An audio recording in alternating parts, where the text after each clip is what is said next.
বিশ্বকাপ শুরুর আগে প্রস্তুতি ম্যাচ খেলবে আর্জেন্টিনা, ব্রাজিল অ্যান্ড পর্তুগাল। আর এই ভিডিওতে আমি কথা বলবো আর্জেন্টিনা ভার্সেস জাম্বিয়া এই ম্যাচটা নিয়ে, অর্থাৎ এই ভিডিও হচ্ছে পার্ট 2 অফ দিস সিরিজ।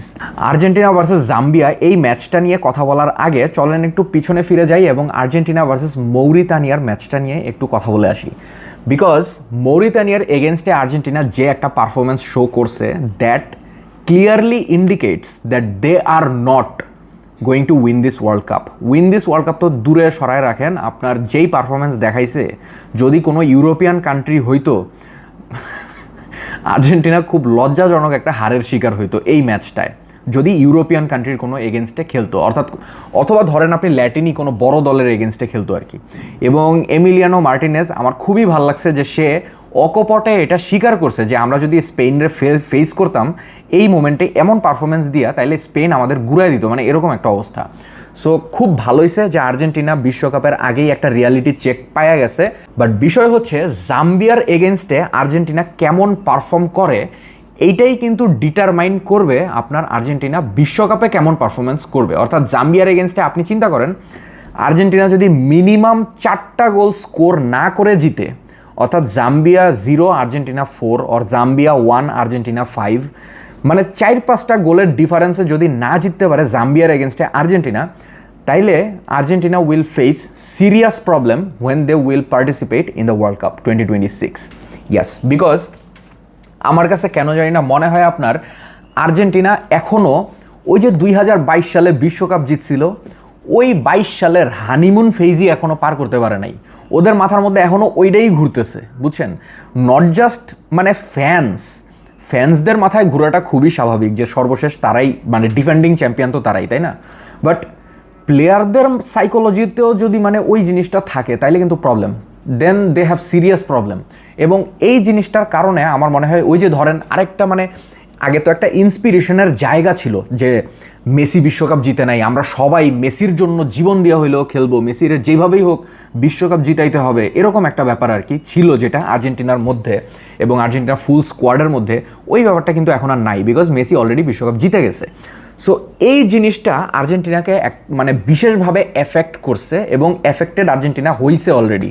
এবং এই ক্লিয়ার পিকচারটা আপনি দেখতে পাইছেন মাউরিতানিয়ার এগেনস্টে আর্জেন্টিনা যে পারফর্ম করছে এটা। কারণ মাউরিতানিয়ার মতো টিমের সাথে আর্জেন্টিনা 2-1 গোলে জিতবে, মানে জিতবে তো দূরে থাক, মানে ম্যাচটা ড্রই হইতে যাইতেছিল এক প্রকার, এবং গোল খাইছে, এটাও কিন্তু একটা পয়েন্ট। এমন সব টিমের এগেনস্টে যদি আপনি এরকম পারফরমেন্স করেন, ওয়ার্ল্ড চ্যাম্পিয়ন হয়ে, অর্থাৎ ডিফেন্ডিং চ্যাম্পিয়ন হিসেবেই তো আর্জেন্টিনা যাবে ওয়ার্ল্ড কাপে। এবং আমার যেটা পার্সোনালি মনে হয় সেটা হচ্ছে লিওনেল স্কালোনির যে আর্জেন্টিনা স্কোয়াড, এই স্কোয়াডে আপনার এখন নতুন মানে fresh young talent, young blood আপনার এটার মধ্যে খেলানো উচিত। ওই যে আপনার মানে ডিপল, দেন আপনার ওটামেন্ডি বা আকুনিয়া, মানে এই টাইপের প্লেয়ারদের থেকে আপনার গেট রিড অফ করতে হবে। বিকজ এই টাইপের প্লেয়ারদের উপরে যদি আপনার এখনও ট্রাস্ট করতে হয়, then your squad is in serious problem or danger আপনি বলতে পারেন। বিকজ এখনও যদি আপনার ওই পুরানো প্লেয়ারদের উপর ট্রাস্ট করতে হয় এবং আপনি নতুন কোনো মানে সাবস্টিটিউট বা বিকল্প যদি এখনও আপনার হাতে না থাকে, তাহলে কিন্তু সিরিয়াস প্রবলেম আর্জেন্টিনা ফেস করবে এবং খুবই অসম্মানজনক প্রবলেম ফেস করবে আপনার বিশ্বকাপে যদি এরকম পারফরমেন্স করতে থাকে তাইলে। বাট আই হোপ যে আর্জেন্টিনা ভালো পারফরমেন্স করুক, বিকজ আর্জেন্টিনার অনেক সমর্থক আছে বাংলাদেশে এবং ওয়ার্ল্ড ওয়াইড। প্লাস আর্জেন্টিনাকে আমি চাইবো আবারও ভালো পারফর্ম করুক, যেহেতু মেসি খেলবে এটা বোঝা যাইতেছে বিশ্বকাপে, মানে এখন পর্যন্ত তো এটা ক্লিয়ার যে মেসি পার্টিসিপেট করতে যাইতেছে। সো মেসির সম্মান বাঁচানোর জন্য হইলেও আমার মনে হয় আর্জেন্টিনা প্লেয়ারদের উচিত আরেকটু উদ্যমী হওয়া, আরেকটু প্যাশন, হাঙ্গার এগুলো শো করা এবং ওইভাবেই পারফরমেন্স দেখানো মাঠে। সো ওইটা যদি না হয়, তাইলে আমি বলতেছি না জাম্বিয়ার এগেনস্টে আর্জেন্টিনা হাইরা যাবে, আর্জেন্টিনা এই ম্যাচটাও জিতা যাবে, আই থিঙ্ক সো। এবং আরেকটা ব্যাপারও আপনার খেয়াল করতে হবে, আমরা অনেকে বলি যে আর্জেন্টিনা আমাদের নতুন নতুন দলকে চিনাইতেছে। অবভিয়াসলি এটা ট্রু যে আর্জেন্টিনা এমন সব দলকে খুঁজে বাইর করতেছে যেগুলো আপনার আগে কখনো নাম শোনেন, ওই সব দলের সাথেই ম্যাচ খেলতেছে। এবং 2022 সালের পরে এখন পর্যন্ত সবচেয়ে স্যাড বিষয় হচ্ছে আর্জেন্টিনা কোনো ওই রকম বড় জায়ান্ট টিমের সাথে খেলেই নাই। আমি যদি রং না হই তাহলে কোনো ইউরোপিয়ান টিমের এগেনস্টেই আর্জেন্টিনা খেলে নাই 2022 সালের পরে। আপনি চিন্তা করতে পারেন 4 বছর হয়ে গেছে কোনো ইউরোপিয়ান টিম আর্জেন্টিনাকে ফেসই করে নাই। সো আপনি নিজেকে কিভাবে অ্যাসেস করবেন, তাই না? আপনার ক্লাসে যদি স্টুডেন্টই থাকে মানে 10 জন এবং ওইটার মধ্যে আপনিই সবচেয়ে বেস্ট হন, তাইলে মনে করেন যে আপনি তো নিজের অবস্থানটা যে আসলে কোথায় সেটা তো বুঝতে পারবেন না। যখন ওই ভর্তি পরীক্ষায় পার্টিসিপেট করতে যাবেন তখন আপনি সিরিয়াসলি বুঝতে পারবেন যে আপনার আসলে জায়গাটা কোন জায়গায়।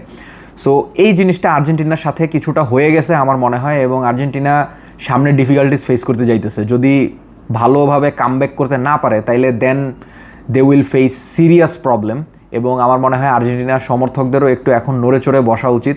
সো এনিওয়েজ, আপনার কি মনে হয় সেটা আমাকে অবশ্যই জানায়েন। আর্জেন্টিনা জাম্বিয়া ম্যাচের রেজাল্ট কী হতে পারে? আমার তো মনে হয় আর্জেন্টিনা ইজিলি জিতে যাবে, but football anything can happen, I could be totally wrong. So আপনাদের সাথে দেখা হবে পার্ট 3-তে, যেখানে আমি কথা বলবো ব্রাজিল ভার্সেস ক্রোয়েশিয়া এই ম্যাচটা নিয়ে।